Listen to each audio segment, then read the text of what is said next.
Boa tarde, quarta-feira. Hoje aqui estava meditando em Atos, capítulo 5, a partir do verso 17, até o final, até o 42. Ele conta aqui, né, eu sempre leio duas versões na maioria das vezes, na NVT, os apóstolos enfrentam oposição, e na NVI, os apóstolos são perseguidos. Então, rapidamente aqui, só para contextualizar, os apóstolos estavam proclamando, né, o Evangelho de Cristo, mas os sacerdotes, eles não estavam gostando. E inicia assim, no 17. Tomados de inveja, o sumo sacerdote e seus oficiais, que eram saduceus, prenderam os apóstolos e os colocaram numa prisão pública. Mas, né,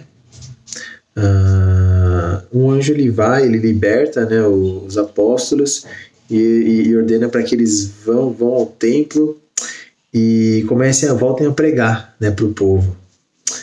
E aí no dia seguinte os apóstolos vão lá, chegam na prisão, os apóstolos não estão lá, nem sinal que houve um arrombamento, e chega a mensagem que eles estavam lá no templo, né?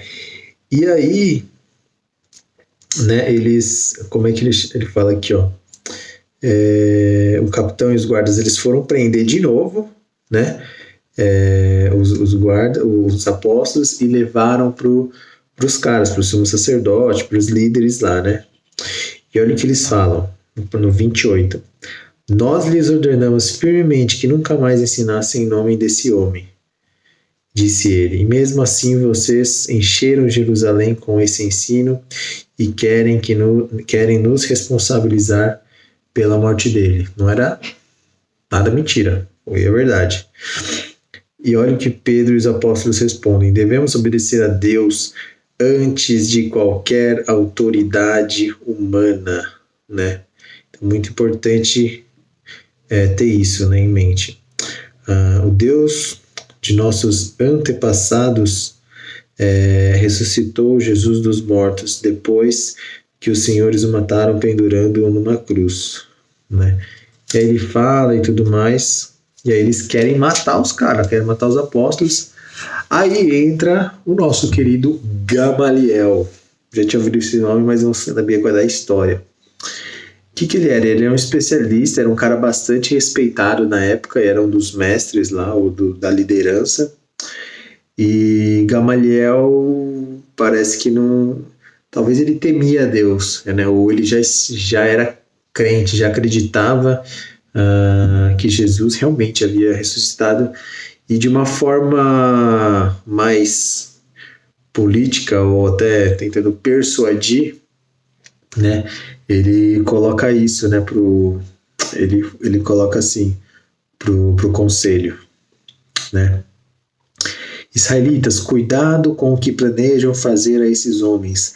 Algum tempo atrás surgiu um certo Teudás que afirmava ser alguém importante. Umas 400 pessoas se juntaram a ele, mas foi morto e seus seguidores se dispersaram e o movimento não deu em nada. Primeiro exemplo.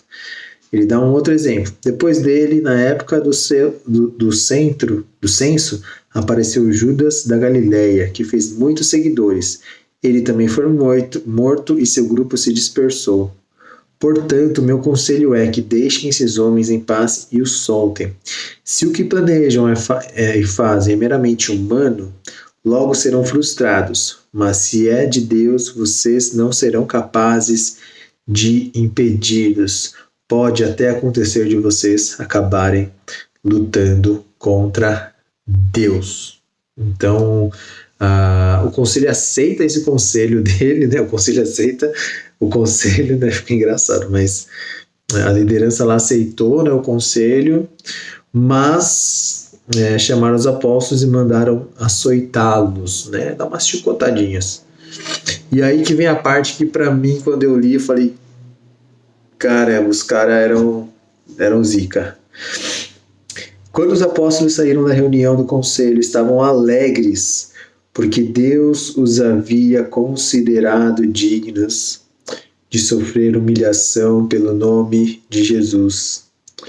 E todos os dias no templo, de casa em casa, continuavam a ensinar e anunciar que Jesus é o Cristo, né?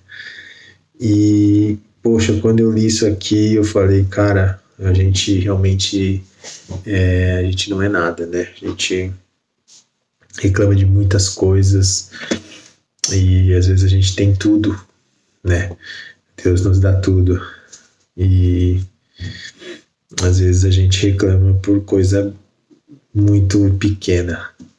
E os caras aqui, mano, eles foram presos, foram soltos, foram presos de novo, foram açoitados e, estavam alegres porque Deus os havia considerado dignos de sofrer humilhação pelo nome de Jesus, né? Então, se algum dia a gente teve vergonha ou receio de deixar claro, né, nosso amor por Jesus, que depois de meditar e ler nessa mensagem a gente possa nunca mais ter esse tipo de atitude, porque assim, é indescritível. Quando a gente medita na palavra e vê a história das coisas que Deus fazia através das pessoas, isso é extraordinário, né? Então, não sei se um dia eu vou ser açoitado, se vou sofrer assim, dessa maneira, mas de coração, meu desejo é que, se um dia isso acontecer, que Deus me prepare, me capacite para também ter essa alegria e não desistir, né, de ensinar outras pessoas sobre Jesus ou de anunciar a palavra de Deus. Tá certo? Boa quarta-feira. Até!